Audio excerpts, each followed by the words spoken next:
aquí en abril, si mal no recuerdo. A ver si esta computadora quiere abrir ahora.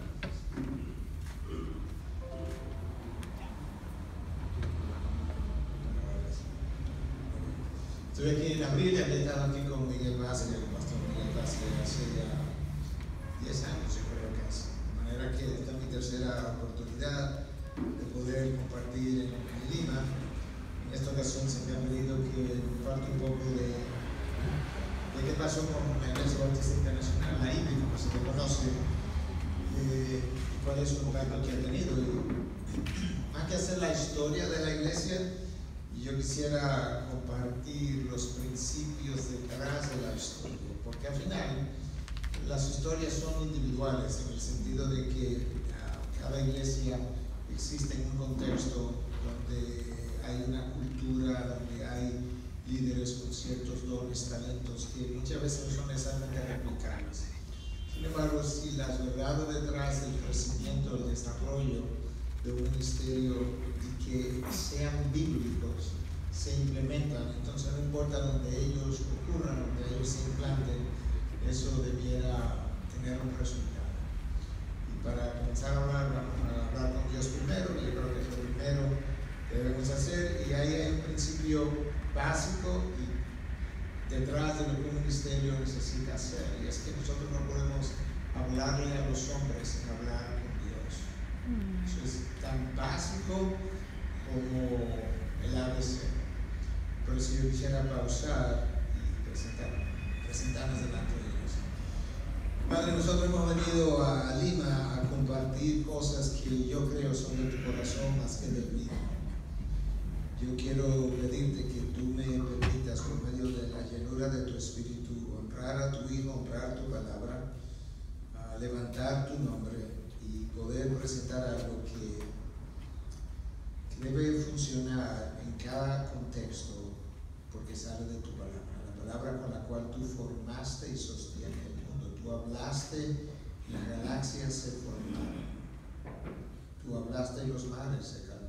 Tú hablaste y los muertos se levantaron. De esa misma manera, si nosotros hablamos lo que tú hablaste, las cosas deben ocurrir. Nosotros te pedimos que tú nos permitas reflexionar por medio de tu Espíritu. Ilumina nuestra mente, ilumina nuestro entendimiento. Ayuda a quien expone, Dios. Permítele que pueda depender de tu Espíritu y de tu palabra y de nada más. Para la gloria de tu Hijo, en Cristo Jesús. Amén. Bueno, yo quiero hablar un poquito de esa historia, pero más que nada yo quiero hablar de cuáles son los principios detrás de la historia. Lo primero es que necesitamos entender que nosotros fuimos creados para trabajar en conjunto.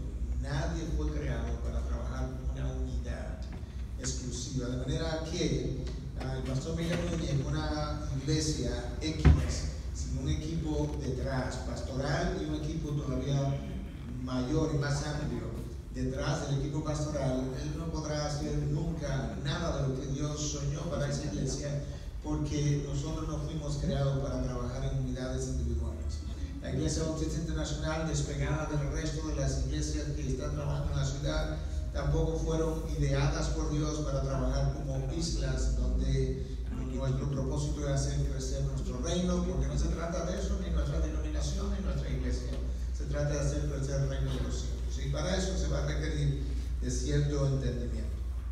Decía alguien que uno es demasiado pequeño para hacer solo el trabajo de Dios. Y si te envuelve en ti mismo, uno resulta un paquete muy pequeño. Esa es la realidad. Yo creo que eso es una de las limitaciones del trabajo del ministerio, que muchas veces hemos pensado el trabajo en términos de nuestra iglesia o nuestra denominación o nuestro grupo.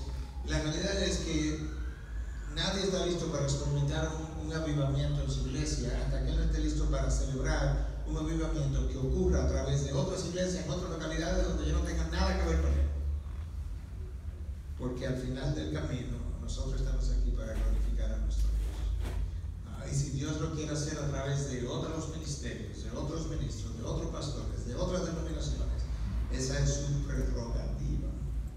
Y yo tengo que estar dispuesto a celebrar la obra de Dios, no importa dónde ocurra, con quién ocurra o cómo ocurra. principio es que ninguno de nuestros propósitos ni la suma de ellos es tan importante como el propósito eterno de Dios para con nosotros. Yo puedo tener un propósito, la IBI puede tener un propósito, Integridad Sabiduría puede tener un propósito, las iglesias de la ciudad de Santo Domingo pueden tener un propósito. Tú lo puedes sumar todos y ninguno de ellos, la suma de ellos, mejor dicho, no es tan importante como el propósito de Dios para con nosotros. Y ese propósito es la gloria de su nombre. Literalmente, Dios le dice a Faraón: para esto yo te he levantado. ¿Para qué cosa? Para hacer famoso mi nombre sobre toda la tierra. Yo necesito pensar cada sermón, cada enseñanza, cada clase, cada visita, cada seminario, cada exposición como esta, básicamente en función de una cosa: la gloria del nombre de nuestro Dios. Entonces comencé hablando de que nosotros necesitamos pensar en términos de conjunto y no de unidades. Ahí nosotros vemos eso bien temprano. Moisés comenzó trabajando solo. Moisés comenzó trabajando como trabajamos la mayoría de nosotros, sin delegar, sin formar líderes. Y su suegro, con mayor experiencia, viene y lo visita. Usted conoce la historia igual que yo, y le dice: tú vas a desfallecer. Y también este pueblo que está contigo. No solamente tú vas a desfallecer, el pueblo también, le dice Jetro a Moisés. Entonces, ¿qué debes hacer? Escogerás entre todo el pueblo hombres capaces, temerosos de Dios, hombres veraces, que aborrezcan las ganancias deshonestas, y los pondrás sobre el pueblo.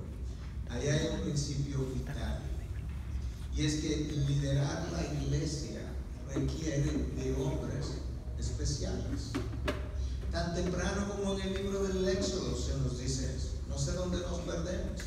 En ocasiones recibimos a alguien en la iglesia que es muy talentoso, muy inteligente o reconocido en la sociedad, y queremos al año ponerlo a servir cuando él está lleno de todas las formas seculares de cómo liderar. Eso no es lo que Jetro le dice a Moisés.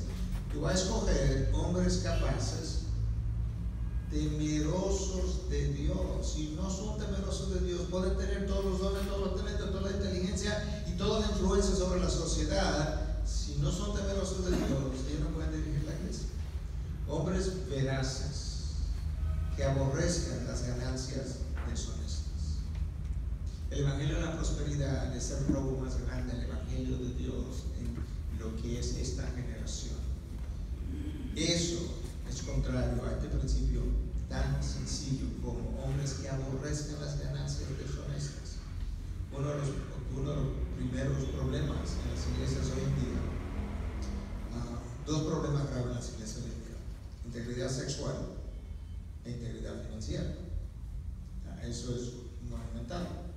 Tenemos que luchar contra eso, porque Dios no va a bendecir ese dolor. Entonces, luego tú te mueves al Nuevo Testamento y tú conoces la historia también en el capítulo 6 del libro de los Hechos, donde la iglesia está creciendo. Ya los apóstoles no pueden hacer todo el trabajo por ellos solos. Dicen: este equipo aquí ha criado.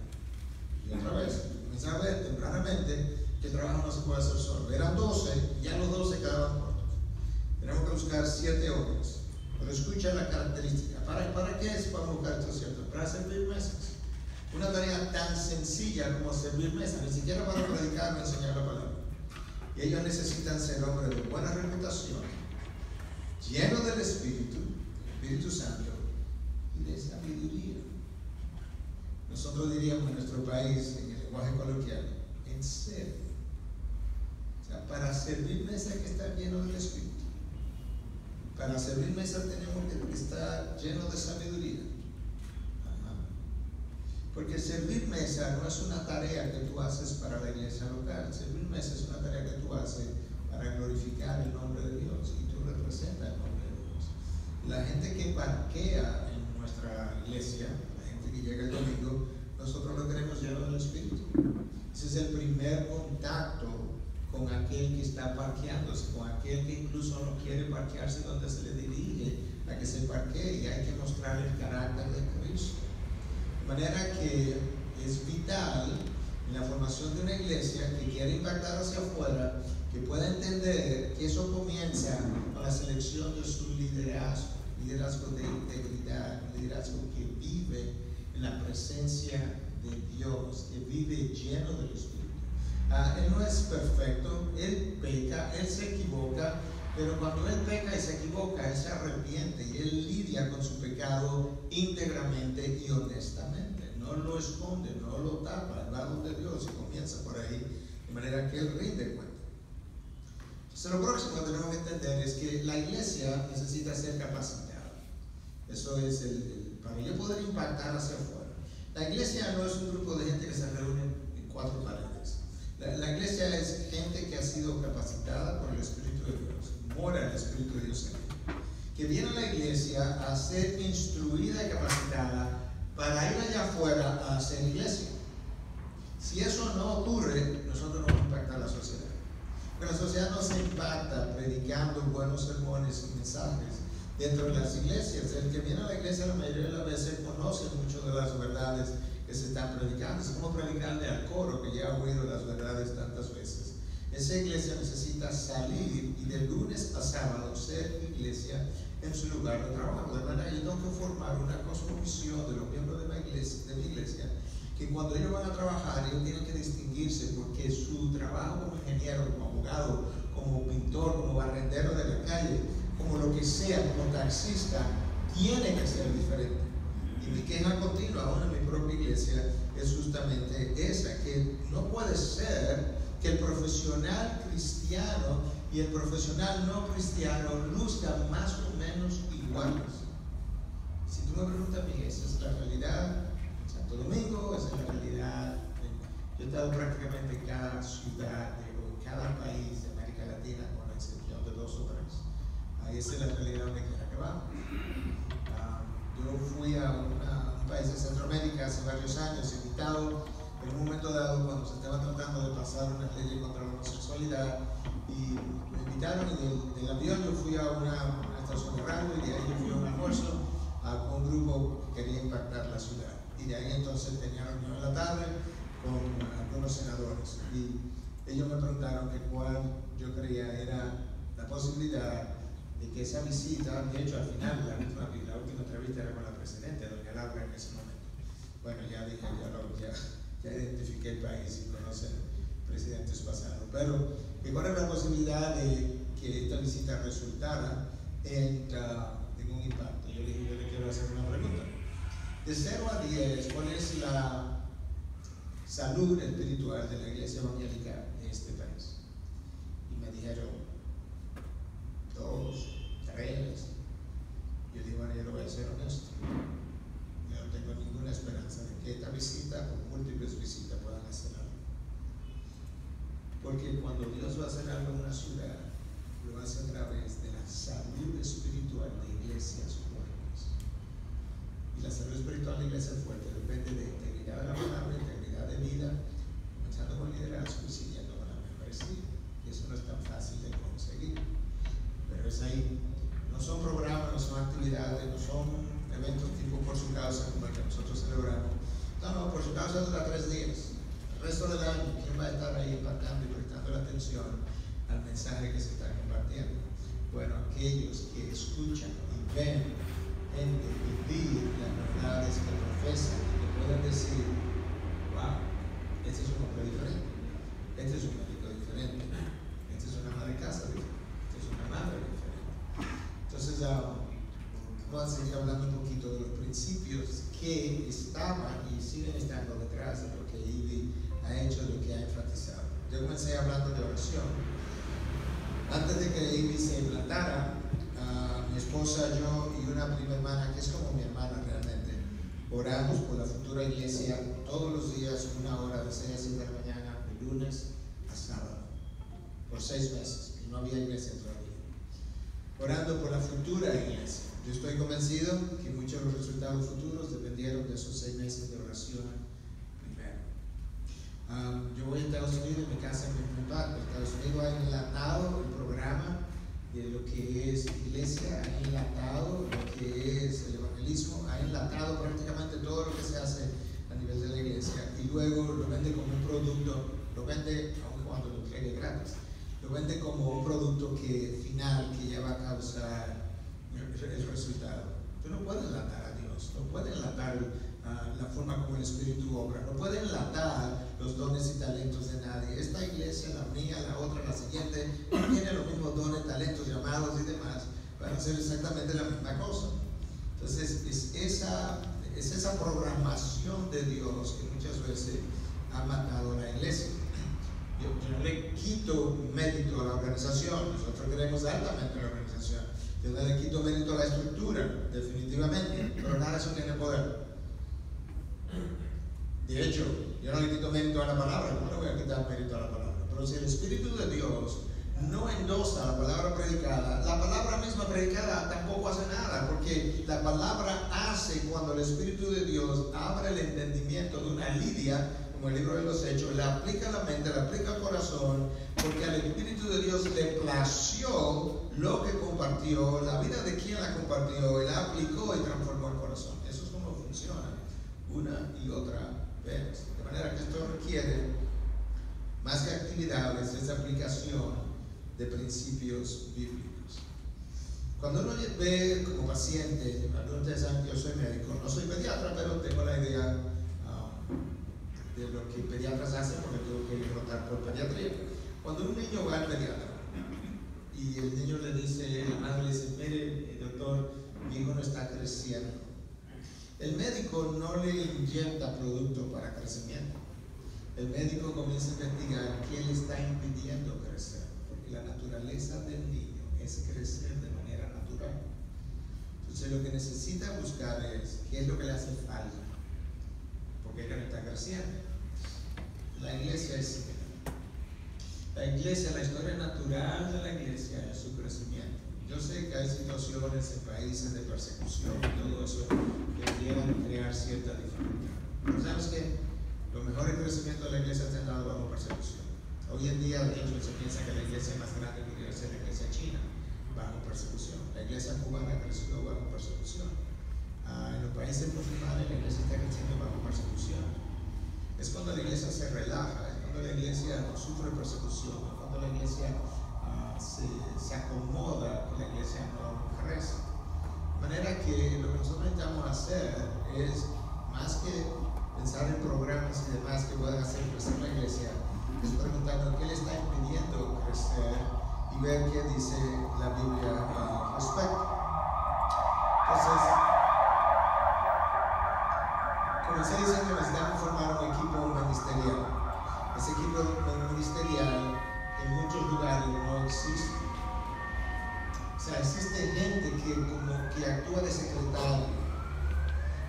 Pero si lo único que yo tengo es personas que actúan como secretario, yo no voy a poder hacer mucho. ¿Sabe por qué? Porque eso implicaría que yo tengo que pensarlo todo, idearlo todo, ser el generador de todas las ideas y luego decirle, tú haces esto, tú haces esto, tú haces esto, tú haces esto. ¿No? Tú necesitas líderes que piensan por sí solos, que te traen ideas, que retan tus ideas, que te ayudan a desarrollar tu idea, que te hacen pensar en cosas que tú no estabas pensando. Entonces, a veces la falta de un equipo ministerial ocurre por falta de instrucción, de cosas de las que estamos hablando hoy en día. Otras veces ocurre simplemente por ello. Una de las cosas que más se ha dado a lo largo de la historia de la iglesia en Latinoamérica es que tienes un pastor principal y muchas mujeres alrededor de él. Porque a ese pastor resulta más fácil como liderar a las mujeres y esas mujeres más fácilmente se dejan liderar por ese pastor. Pero él no tiene muchos hombres alrededor de él. El problema es que Dios nos ha capacitado para liderar. Dios capacitó a la mujer para ser ayuda idónea de alguien que está liderando.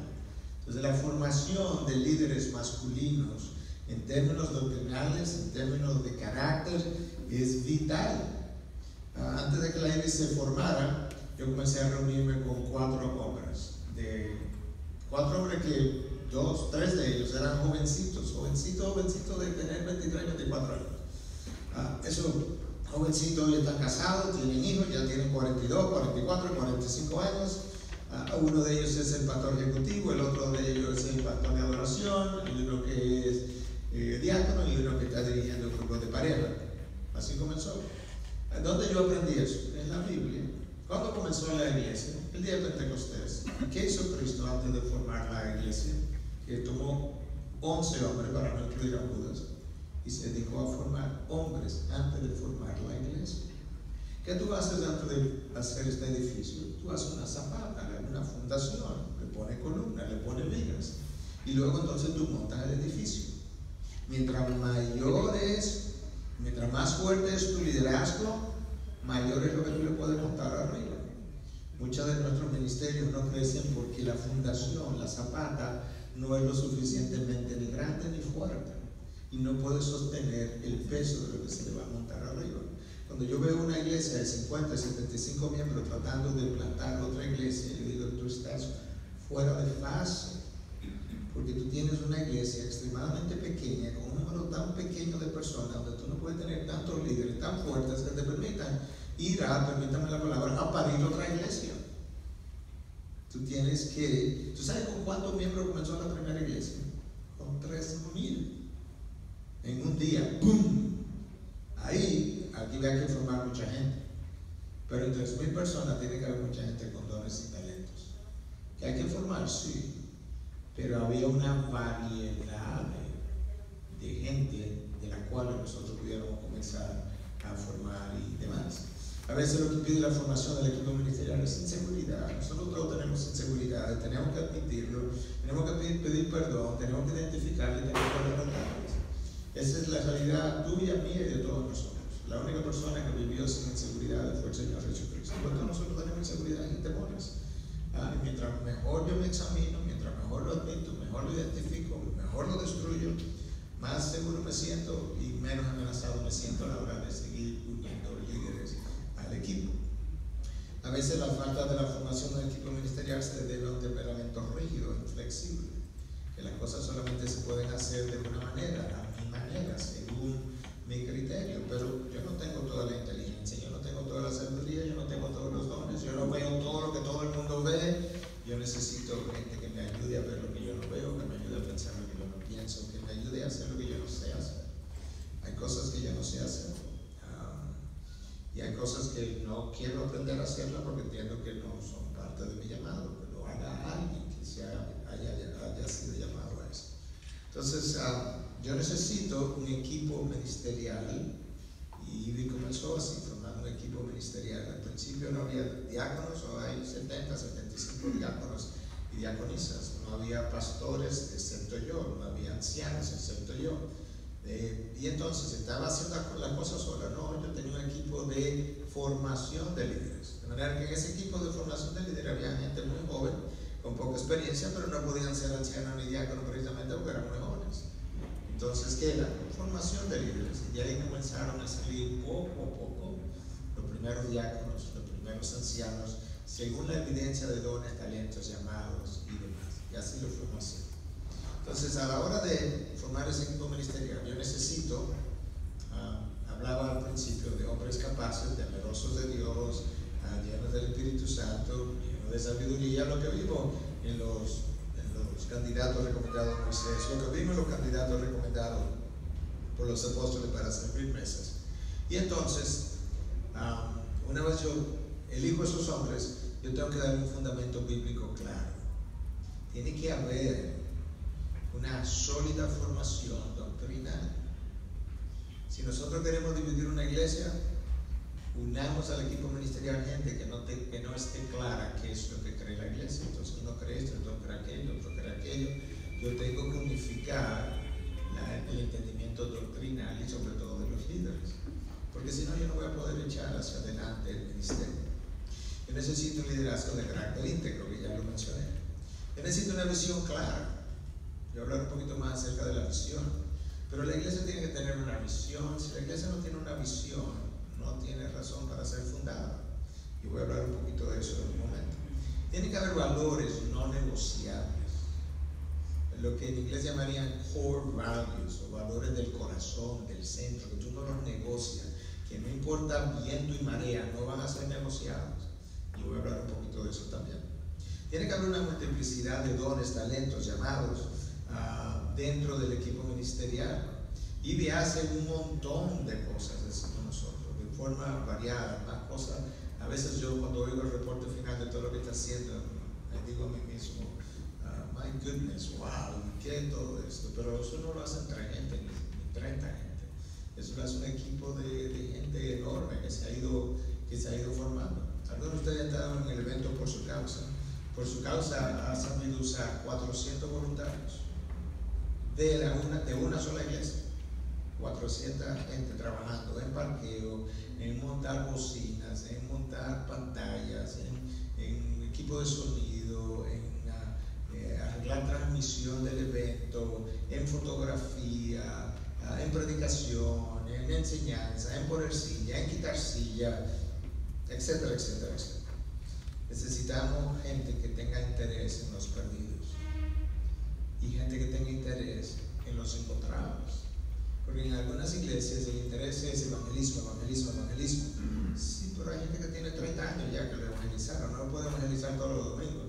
En otras iglesias hay gente que tiene mucho interés en lo que ya está evangelizado, lo hacemos crecer. Sí, pero que hay gente que viene a la iglesia de visitante y no le estamos evangelizando.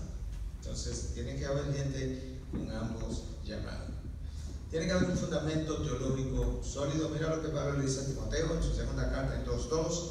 Y lo que has oído de mí en la presencia de muchos testigos, ese es el fundamento. Timoteo, tú vas a enseñar algo, pero escucha, tú no vas a enseñar lo que tú quieras. Tú vas a enseñar lo que has oído de mí en presencia de muchos testigos. Eso encarga a hombres fieles que sean idóneos para enseñar también a otros. ¿Viste el orden de cómo Pablo estableció las cosas? Mira, Timoteo, yo te enseñé a ti primero. Eso que yo te enseñé, tú se lo vas a enseñar a otros. ¿A quiénes se lo enseño, Pablo? Escucha. A hombres fieles que sean idóneos para enseñar. En otras palabras, la idoneidad de a quienes tú le vas a enseñar les va a preceder. No es que ahora yo le voy a enseñar a gente que no tiene el carácter, no tiene la idoneidad, y yo voy a comenzar a enseñar y vamos a ver qué pasa. No, Pablo le dice, no, Timoteo, no es así. Tú vas a buscar gente que sean hombres idóneos, que sean fieles. A eso tú lo enseñas, inviértete en ellos. ¿Por qué? Porque ellos son la garantía de tu zapata, de tu fundamento. Y Felipe, que ha estado ya, y Mateo Magui, que ha estado ya, Reinaldo, que está con nosotros, sabe que ese ha sido un pilar de la iglesia. De hecho, fundamos un ministerio llamado Integridad y Sabiduría. ¿Por qué? Porque ese tiene que ser un pilar de lo que está ocurriendo. Entonces decíamos que necesitamos un fundamento claro, un fundamento teológico claro. Necesitamos un liderazgo bíblico, y hemos estado hablando de qué tipo de liderazgo debe ser, hablando de integridad. En tercer lugar, necesitamos una visión clara. Entonces, ¿qué es una visión? Es una declaración clara y concisa del objetivo que tú quieres alcanzar. Eso es una definición. Otra definición pudiera ser esta: es una declaración clara y precisa de qué, no cómo, de qué queremos desarrollar como iglesia. Porque a veces nosotros queremos escribir una visión que es una página entera, pero no, eso no es. No es el cómo lo vas a hacer, es qué es lo que quieres hacer. Entonces, bajo esa idea, dentro de un momento yo te voy a dar la visión de Ivy desde un principio. Pero piensa en esto: yo quiero plantar una iglesia. Viene alguien donde mi pastor diga, yo quiero plantar una iglesia. Yo quiero que usted me ayude a ser plantador. Ok, aquí hay algunas preguntas que te tiene que responder. Yo tuve un joven que me visitó de la iglesia de nosotros hace 2, 3, 4 años atrás, que quería ser plantador. Entonces yo le hice estas preguntas. Lo pusimos a través de un entrenamiento de pastor, se llama Anciano en Entrenamiento. Y hace un par de meses me visitó para decirme que él no quiere seguir ese curso. No porque ha hecho nada malo, no ha hecho nada inmoral. Está trabajando en la vida secular, está trabajando muy bien, está siendo un hombre de Dios, está haciendo mucho bien a través de la empresa que trabaja, pero no va a seguir ese curso. ¿Te das cuenta por qué? Mira las preguntas. Ok, tú quieres plantar una iglesia. Déjame hacerte estas preguntas. ¿Por qué plantar otra iglesia? A mí me gustaría predicar. Respuesta incorrecta. ¿Por qué tú quieres plantar esa iglesia en ese lugar y no esta iglesia en aquel lugar? ¿Por qué aquí y no en otro lugar? ¿Por qué ahora? ¿Por qué tú quieres hacer eso ahora y no en un año, o 2, o 3, o 4? ¿Por qué tú quieres plantar esa iglesia como contigo como líder y no quizás con otro líder a quien tú apoyes. ¿A qué grupo tú estás tratando de alcanzar? No todo el que venga, no va a alcanzar a nadie, ¿sí? No todo el que venga. Yo no tengo, bueno, déjame decirte, yo fui a la cárcel varias veces. En una ocasión, no sé si fue con Felipe, que fue que era el encargado del Ministerio de Cárcel en esa ocasión, pero conmigo había un muchacho de mucho menos formación teológica que yo. Él le estaba enseñando, y después enseñé yo. Y al final, yo me acuerdo de decir, tú sabes que ese muchacho debiera predicar en la cárcel todos los sábados, no yo. Él hace su trabajo mejor que yo en esta comunidad aquí adentro. Nosotros tenemos grupos, metas, todos nosotros. Por definición, Pablo, ¿a quién le predicó Pablo predominantemente? A los gentiles. ¿A quién le predicó Pedro predominantemente? A los judíos.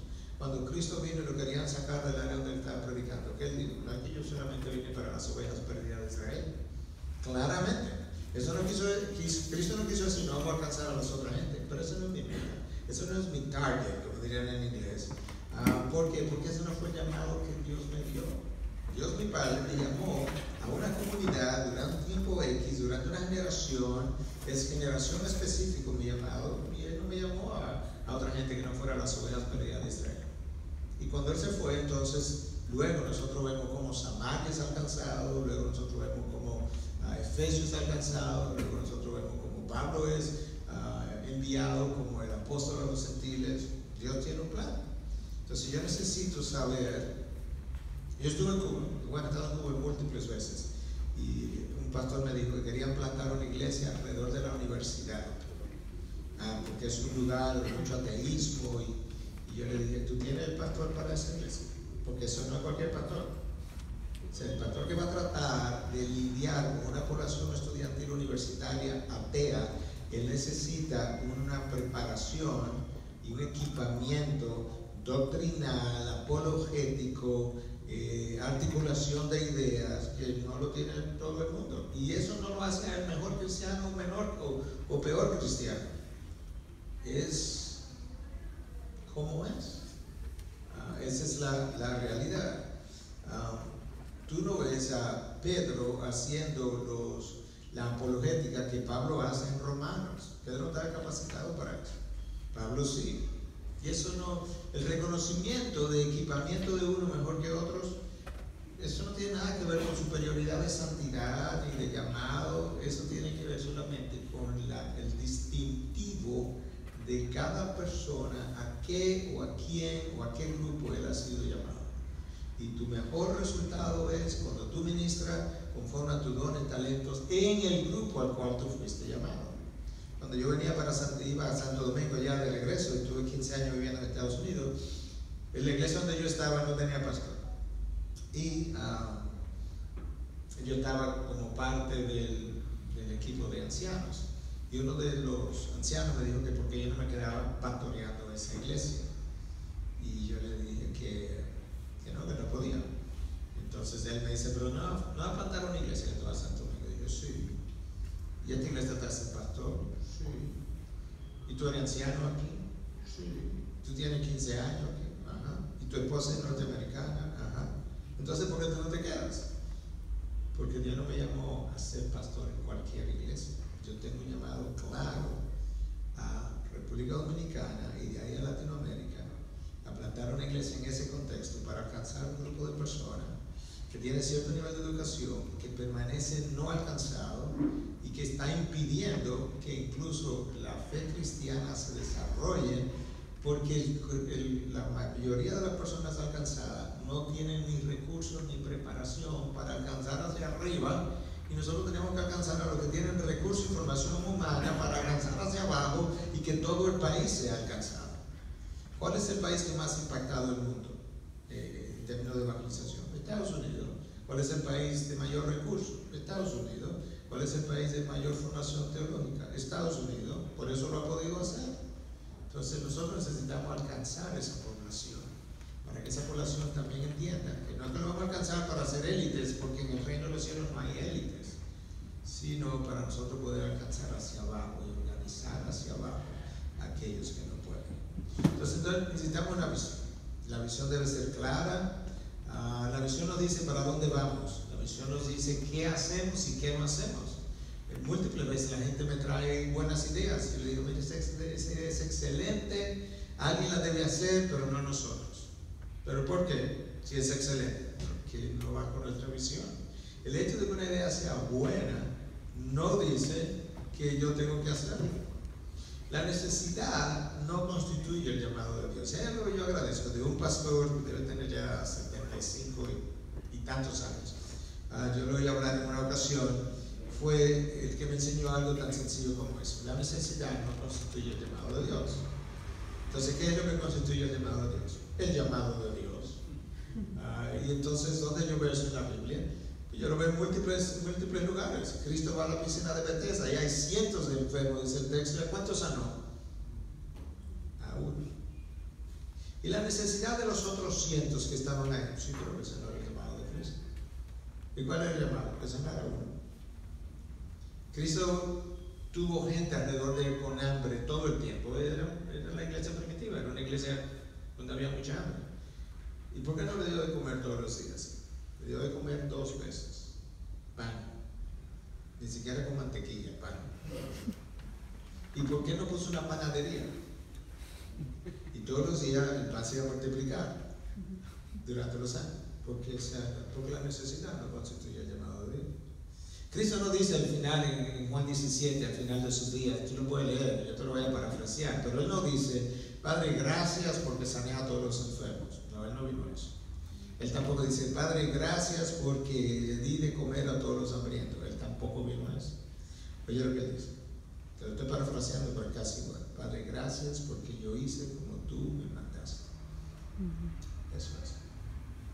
Entonces, el yo tratar de hacer cosas que Dios no me mandó a hacer, no va a resultar bien.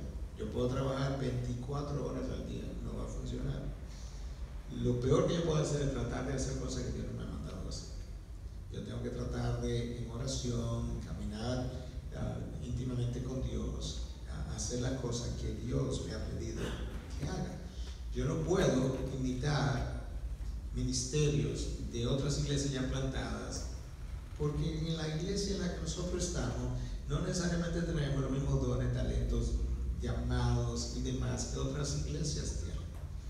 Yo recuerdo la primera vez que abrimos un ministerio de jóvenes para adolescentes, lo abrimos con la persona que hoy es el pastor ejecutivo, y al final del año yo lo había estado observando, yo me junté con él y le dije, le decimos Chacho cariñosamente, Chacho, ¿cómo te fue este año? Y me dice, bueno, Miguel, si no hay nadie que haga este ministerio, yo lo sigo haciendo, pero yo no creo que este es mi llamado. Y yo estoy de acuerdo contigo, por observación. Entonces él dice, ¿entonces qué hacemos? No, lo cerramos. ¿Cómo que lo vamos a hacer? Sí, lo cerramos. Pero entonces, ¿qué le vamos a decir a los padres? Que no tenemos una gente que dirija a los jóvenes. ¿Usted está seguro? Sí, absolutamente seguro. La mejor manera de yo saber si Dios me está llamando a hacer un ministerio, no es si yo tengo una gente que tiene el llamado para hacer eso. Si yo no lo tengo, ya está claro, no tengo que seguir preguntando. Lo cerramos. ¿Sabe cuántos años lo cerramos? 4 años. Y la gente preguntaba, pastor, ¿y cuándo me lo vamos a abrir? Cuando yo tengo una gente que quiera comer jóvenes, desayuno, comida y cena, tenga pasión por los jóvenes. No lo tenemos. Bueno, apareció esa persona, él sigue siendo el pastor de jóvenes hoy, ya se formó, tiene incluso una maestría en divinidad, y ahí lo tenemos. Comenzó después gente a preguntar que cuándo yo voy a la cárcel. Cuando tengamos una gente que le guste ir a la cárcel, porque no la teníamos. Pero pastor, que también, yo sé que hay que ir a la cárcel, pero no la tenemos, hermanos. Si no la tenemos, ese no es el llamado de Dios ahora mismo. De repente apareció Felipe Castro. Felipe desayunaba cárcel, desayunaba, almorzaba y cenaba con cárcel. Le encantaba el ministerio de las cárceles. ¿Y qué resulta? Que el ministerio de la cárcel creció y creció y creció y creció. Y ahora nosotros vamos a las 4 cárceles más grandes del país, todas las semanas, con programas de discipulado y demás. Yo tengo que tener gente que tenga el llamado para hacer las cosas. No hay nada más pesado y menos fructífero que poner una gente a dirigir una cosa para la cual no se llama. Es como gente que te dice que quiere cantar en el coro, pero no sabe cantar. Quiere tocar un instrumento, y yo lo he visto eso. O sea, yo lo he visto 1 y 1000 veces, porque como viajo otra vez a Latinoamérica, gente que no, o sea,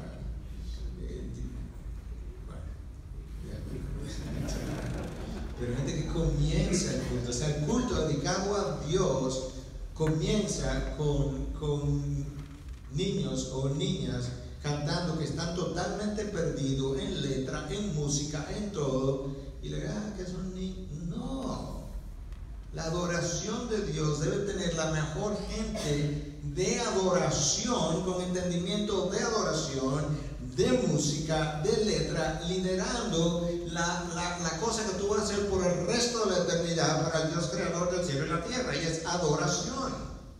No es una velada, no es para aprender y que no le dan un chance para que vaya cogiendo la práctica, la guitarra. Nosotros no hacemos eso ni en el mundo secular.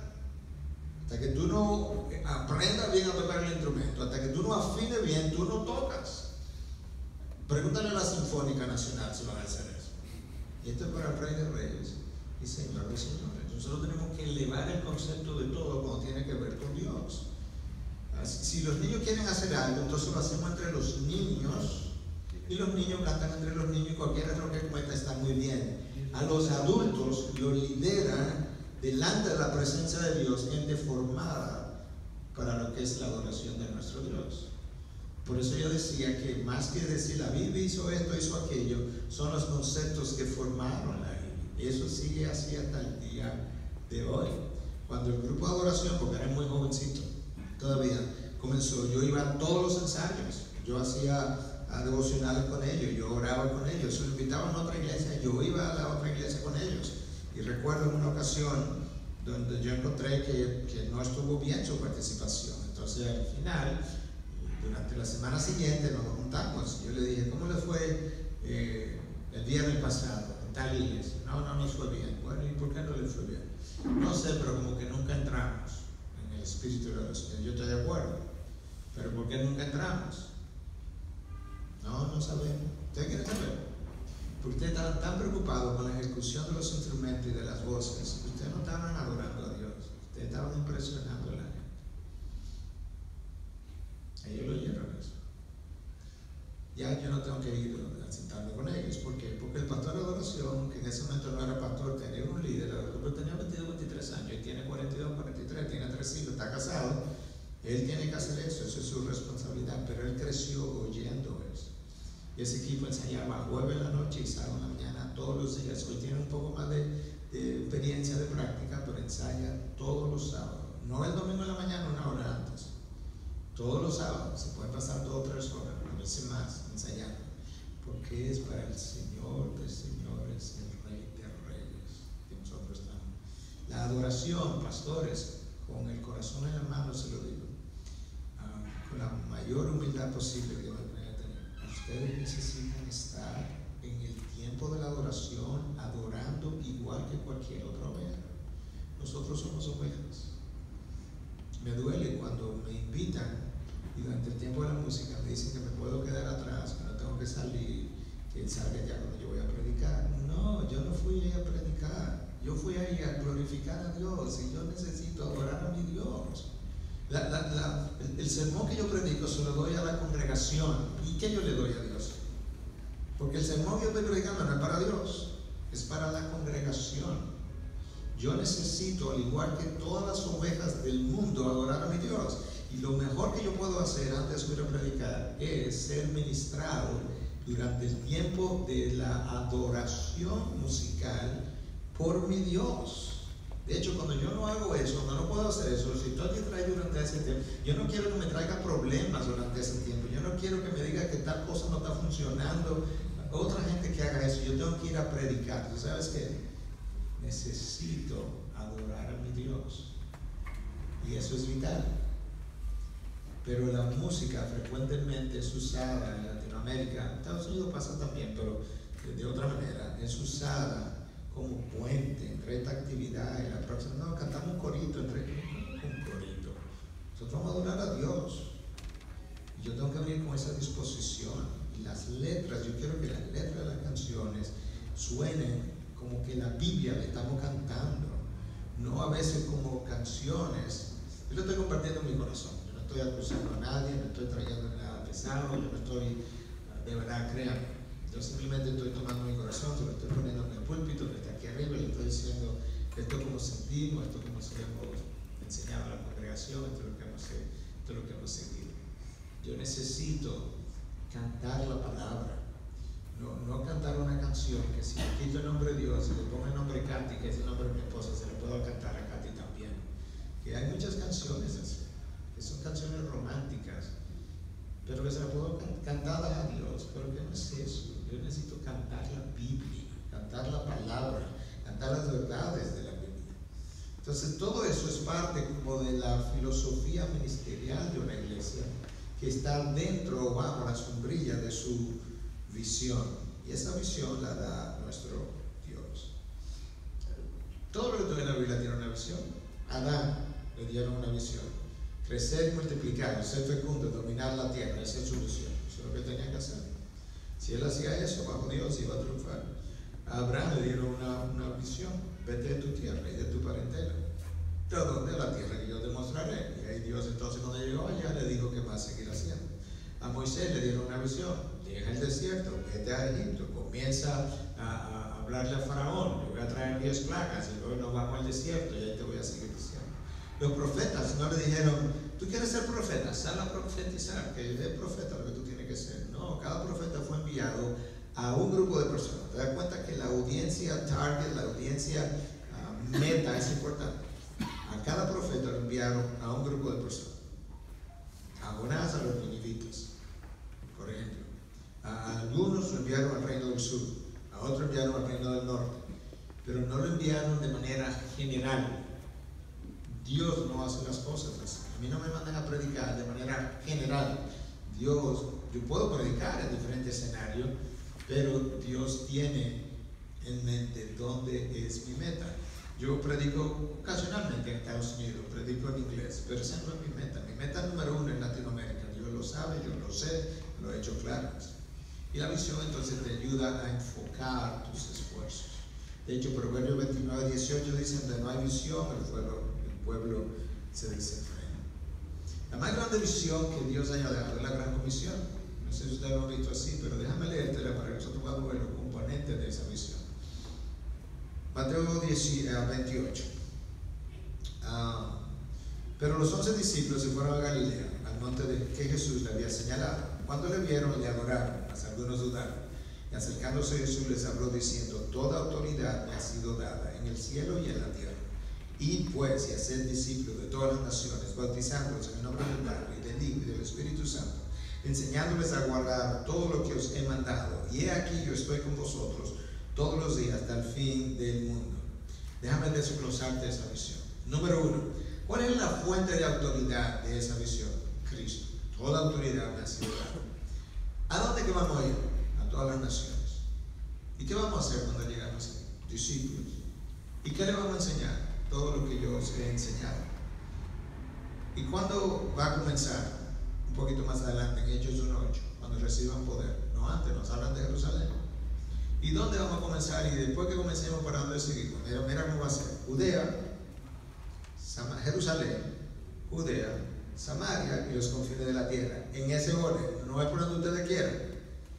Y así comenzó: en Jerusalén, Judea, Samaria y hasta los confines de la tierra.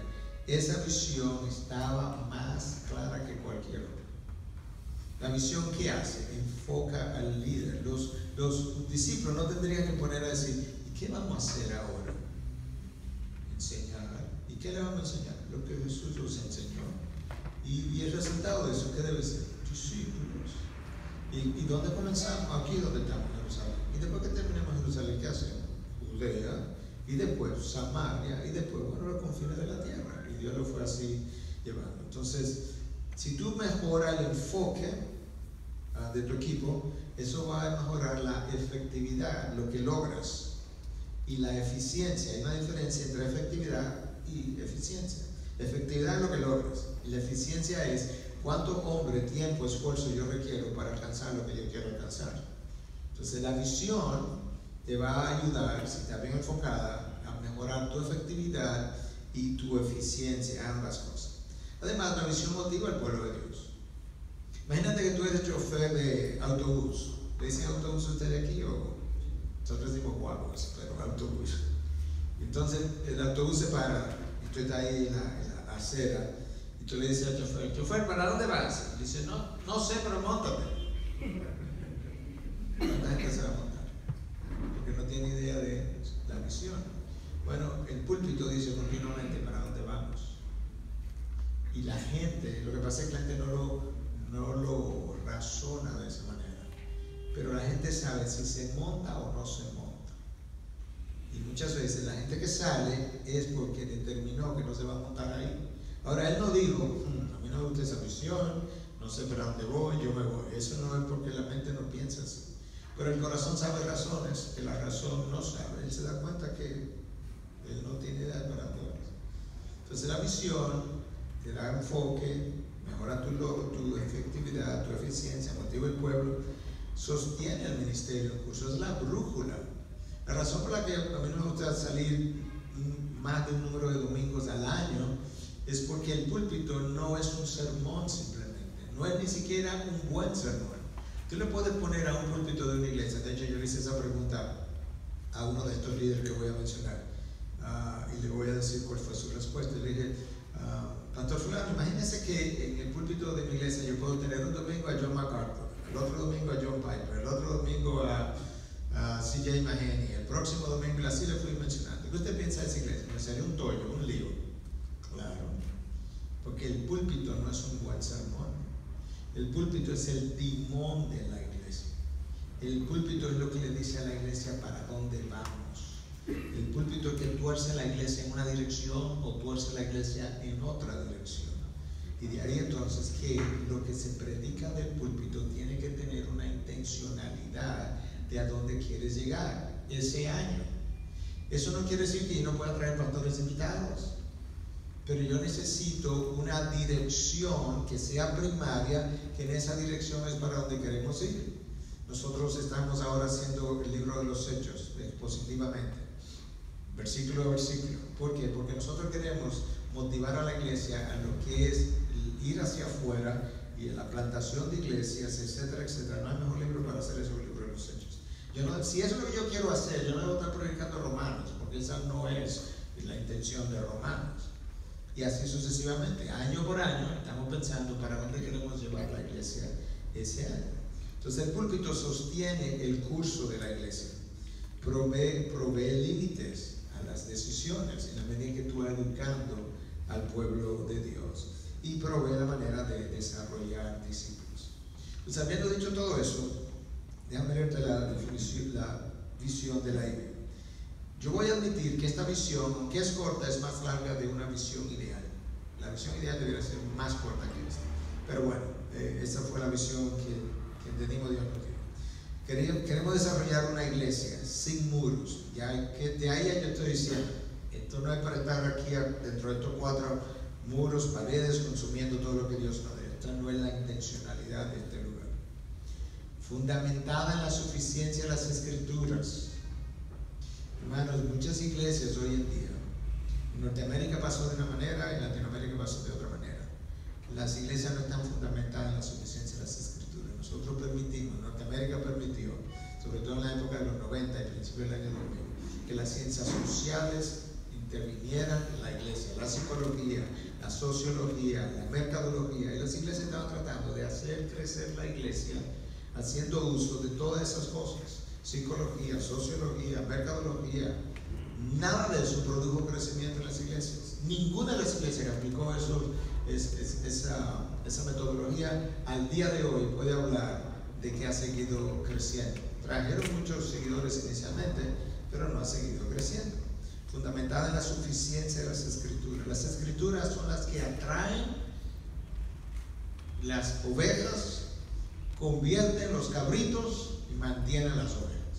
Las Escrituras, formada por discípulos de íntima comunión con Dios. Nosotros no queremos gente que dentro de la iglesia que vive superficialmente, que no tiene una vida de devoción con Dios.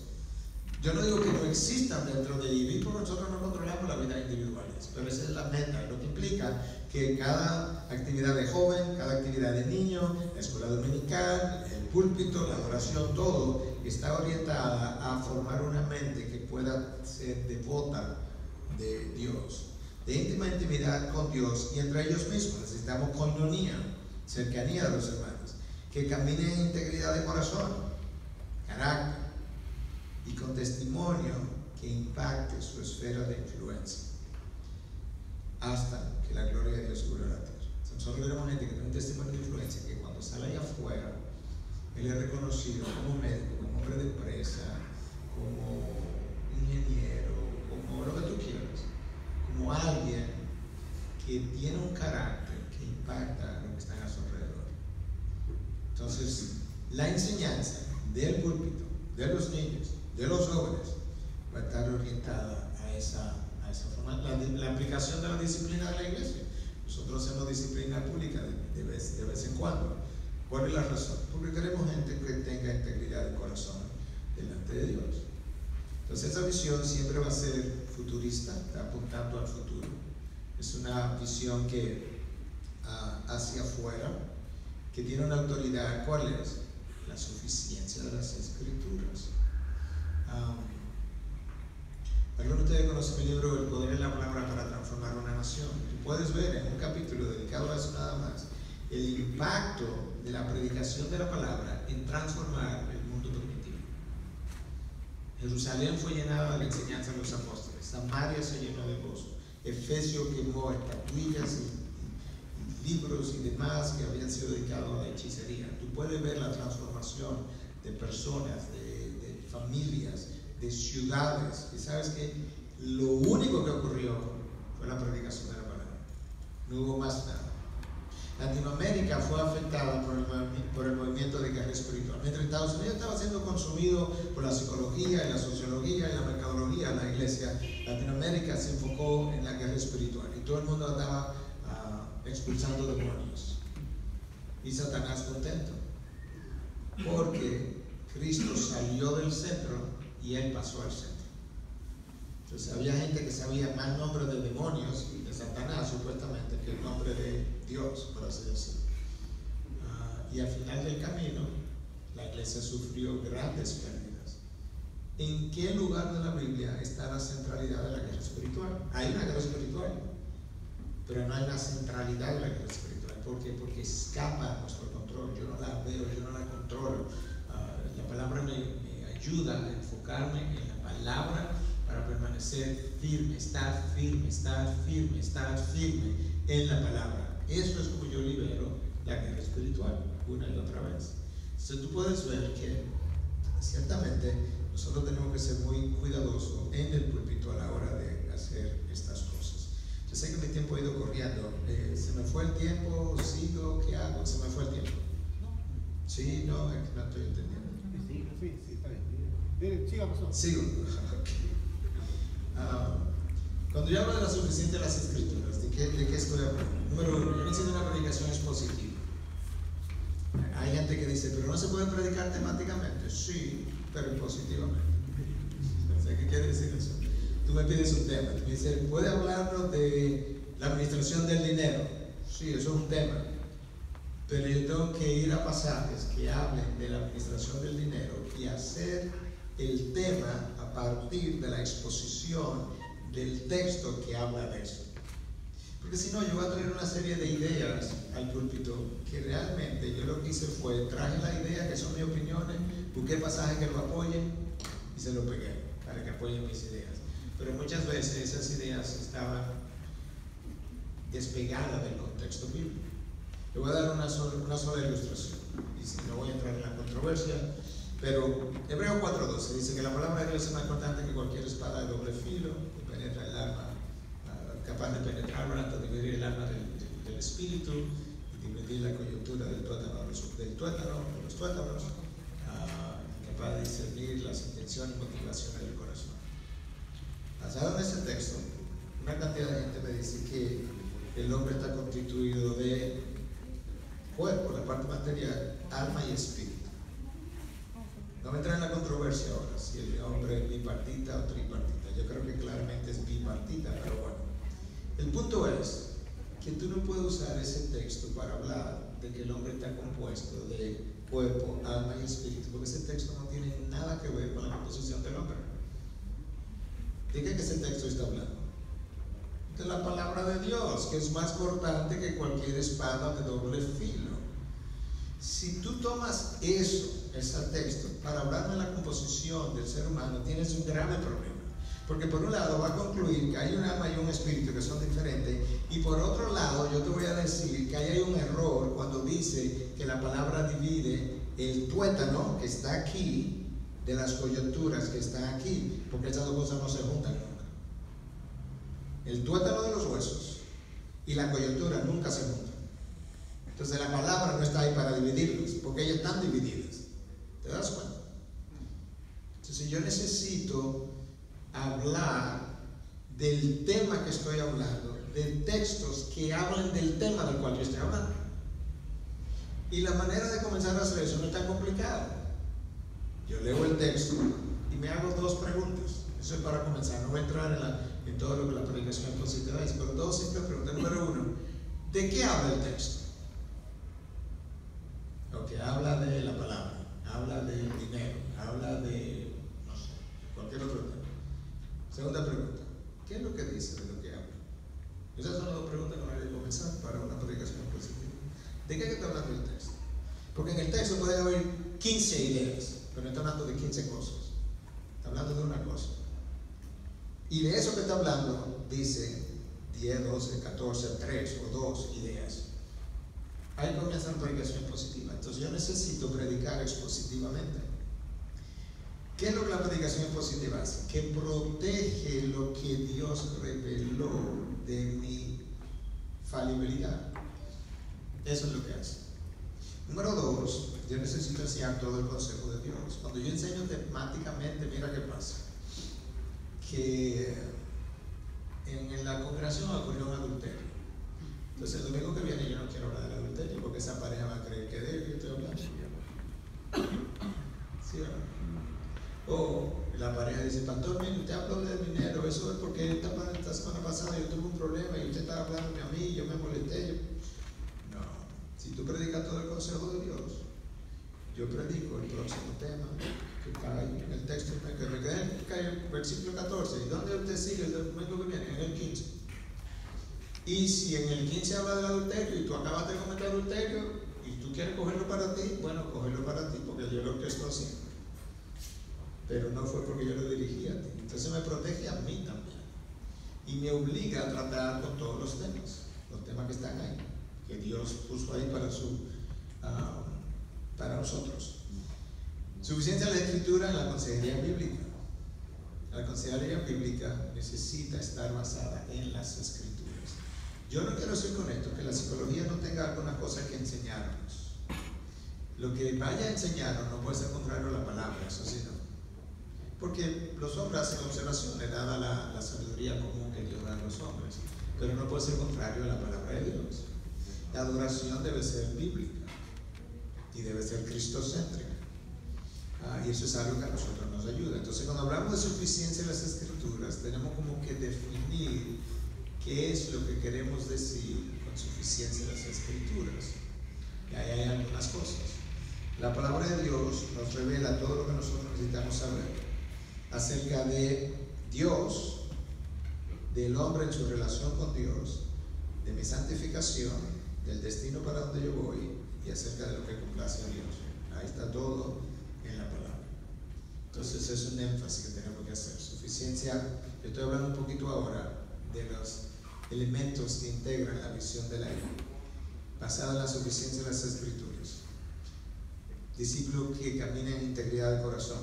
Entonces, ¿cómo va a estar orientada la educación y los temas de los sermones y demás? Énfasis en la santidad, mensajes aplicativos que me confrontan con el pecado, énfasis en consejería bíblica, porque sabes que cuando te predico de manera general no te estoy ayudando de manera particular necesariamente. Entonces tiene que haber un equipo de gente que te consejería bíblica para ayudarte a caminar en santidad de manera particular, en tu caso particular con lo que tú estás lidiando.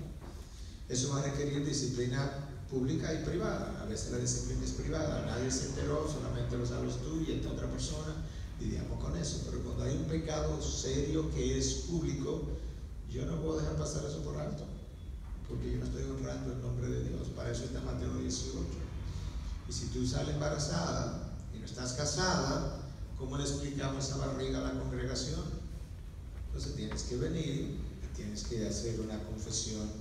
Nosotros hemos hecho múltiples de esas y la primera la hicimos como a los 2 años de ser iglesia y la gente dijo, tú vas a vaciar la iglesia y ¿sabes qué? La iglesia se ha llenado. Porque quien llena la iglesia es Dios cuando tú honras su santidad. Y tomar los pecados serios y ponerlos debajo de la alfombra no ayuda al crecimiento de la iglesia. Hablamos de tener un testimonio público que impacte tu esfera de influencia. Entonces, ¿qué hicimos? Creamos un ministerio que se llama Integridad y Sabiduría. Pero no lo creamos al año, ni a los 2 años, ni a los 3 años, ni a los 4, ni a los 5, ni a los 6, ni a los 7, sino a los 8 años. O sea, las cosas tienen su tiempo.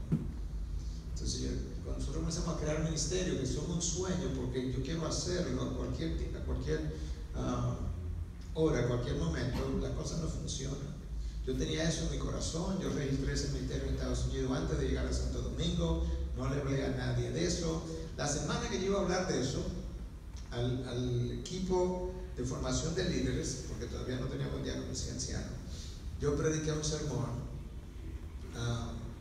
y yo bajé, y cuando bajé, hubo una persona que puede dar testimonio de que esa cosa pasó así porque conoce la historia. No voy a identificar el nombre de quien lo hizo, pero por lo menos conoce la historia, que se me acercó y me dijo, Pastor Miguel, ¿usted tiene algún proyecto nuevo que yo pudiera hacer una donación inicial?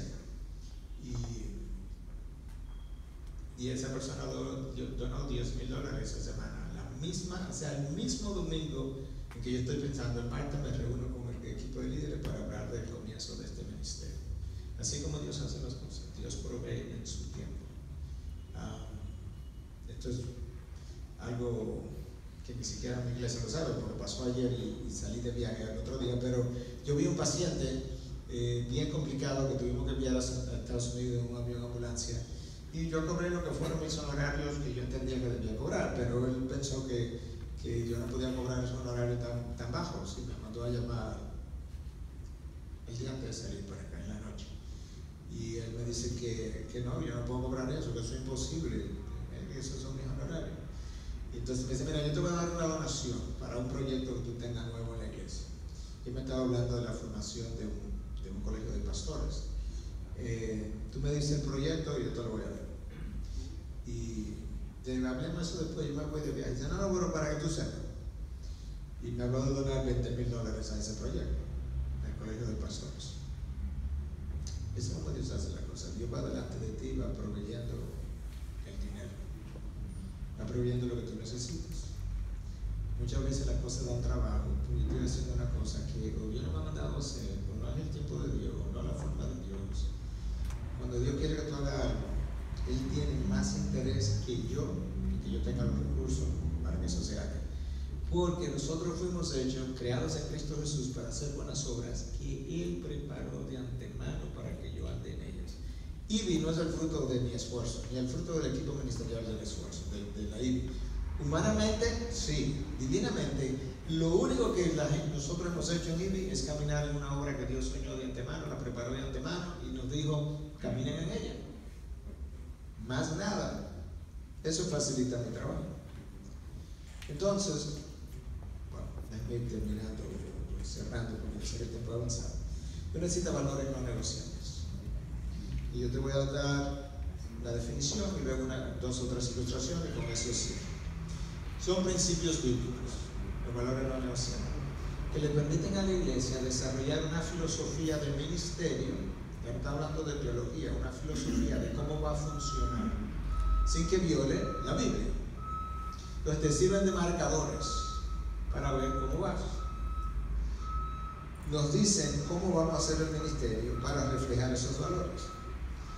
Y los valores no negociables protegen las ovejas. Entonces aquí te voy a dar varias ilustraciones de valores no negociables. Tenemos como 15 valores no negociables. Valor número 1: conocer, amar y glorificar a Dios. No importa lo que tú hagas, el ministerio que desarrolle, jóvenes, niños, adoración, el púlpito, tú no puedes violar eso. Tienes que desarrollar eso que está desarrollando con la intención expresa de que la gente conozca a Dios más, ame a Dios más y glorifique a Dios mejor.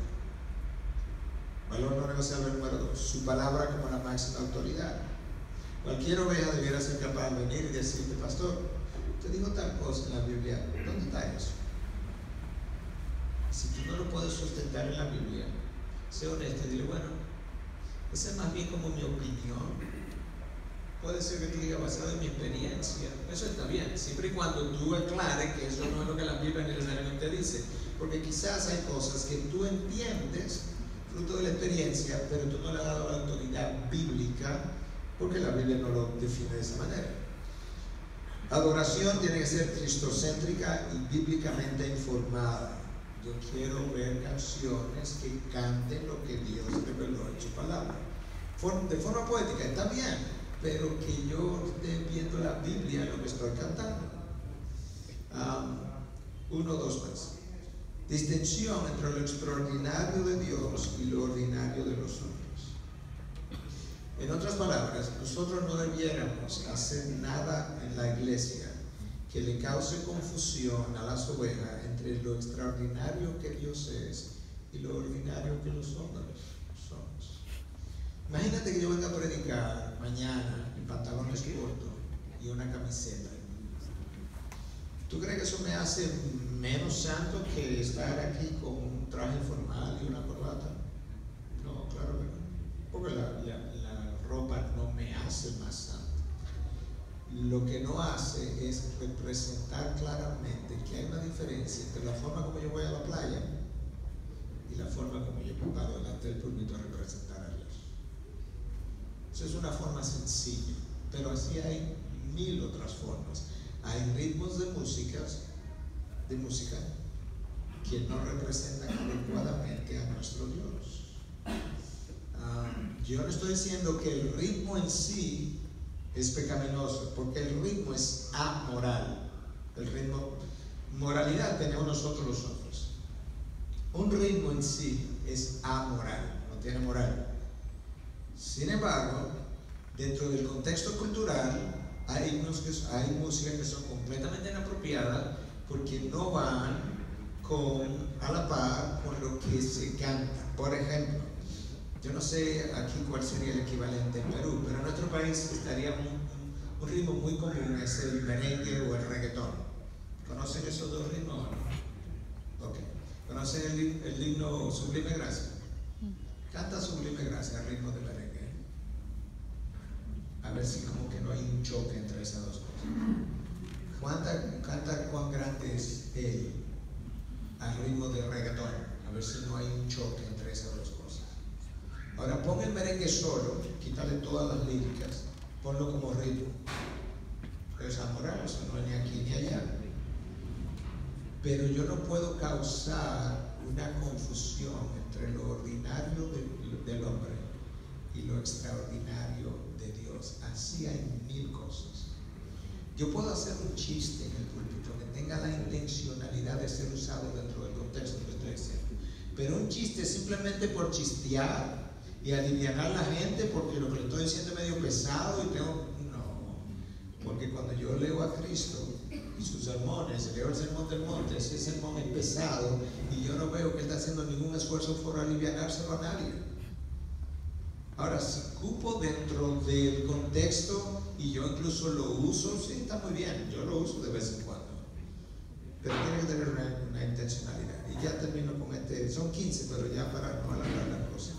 Uno de los valores no negociables: liderazgo maduro, llamado, equipado y utilizado conforme a sus dones. Tiene que estar maduro, tiene que tener un llamado, tiene que estar equipado y utilizado conforme a sus dones. Si yo le digo al grupo de adoración mañana de mi iglesia que yo quisiera ser parte del grupo de adoración, yo espero que ellos me digan: no, pastor. Y que cuando yo le pregunte qué por qué, me digan: porque usted no tiene los dones que se requieren para ser parte del grupo de adoración. Yo no los tengo, yo no sé cantar bien. Yo canto cuando estoy adorando, para adorar a mi Dios, pero no para liderar la iglesia. Yo no tengo buen conocimiento, yo no tengo conocimiento musical. Es una de mis lástimas, pero no lo tengo. Entonces yo no debo estar sirviendo en un sitio donde yo no estoy equipado para eso. Donde tú más efectivo eres es donde tú tienes dones y talentos, que Dios te dio justamente para que tú puedas honrarle y glorificarle. Eso resulta entonces, bueno, yo no quiero cerrar sin estos dos valores no negociables. Nosotros decimos a la congregación todo el tiempo, una iglesia grande, nuestra iglesia ha crecido bastante, con aire acondicionado, nosotros lo tenemos, con un equipo de sonido excelente, que también lo tenemos, con sillas cómodas, sí lo tenemos, todo eso. Nada de eso impresiona a Dios, nada de eso, ni es señal de éxito tampoco. Hay una sola cosa que es señal de éxito, y eso es el valor no negociable: vidas cambiadas. Si las vidas no son cambiadas, no importa lo que tú tengas, tú puedes tener la mejor calidad de lo que sea, los mejores vocalistas, los mejores instrumentistas, los mejores de todo. Si las vidas de esa congregación no están siendo cambiadas, eso no hay ninguna señal de éxito. Y la excelencia honra a Dios. Ya los otros se lo dejo para después, pero la excelencia honra a Dios. De manera que nosotros no queremos hacer nada que no sea excelente. Excelente no es que si, por ejemplo, esta iglesia va a hacer algo, tiene que ver a la IBI, que ya sea desarrollada y hacerlo como la IBI hace. No, eso no es excelencia. Excelencia es que cada iglesia, cada persona hace lo que hace de la mejor forma posible que ellos puedan hacer.